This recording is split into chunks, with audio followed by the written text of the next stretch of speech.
President Trump almost made it a campaign theme, how he thought the election was rigged before it even happened. Texas stayed out of the fray in that battle, but Texas lawmakers want to make sure they don't get caught there in the future. This is a case where they're trying to steal an election.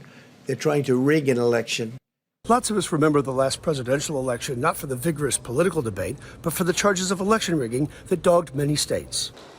So as the Texas special session got underway, you're here quite a bit now. I am. I love the Capitol building. I'm a nerd for history, and so, yes. Fresh off her victory in helping to push through the constitutional carrying of firearms in Texas, Destiny Hallman of the Taylor Museum returned to the Texas Capitol to bend ears and twist arms on some election reforms called for by the governor.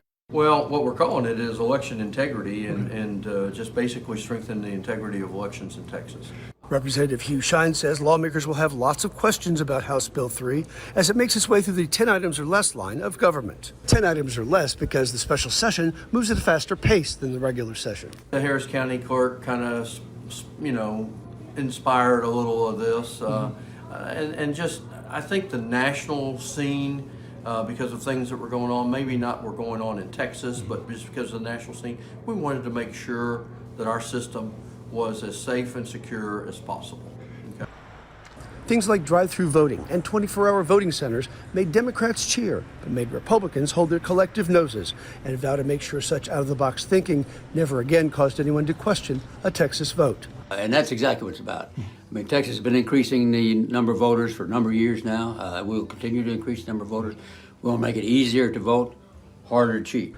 Making elections uniform from Amarillo to McAllen. And citizen lobbyist Destiny Hallman plans to show up front and center in the debate. Big, firm believer in the Constitution and have that. Making sure the voice of the average voter gets heard in these halls. So are we going to be seeing you more often here, lobbying for certain things? I think it's in my blood now. I don't see it going away. So.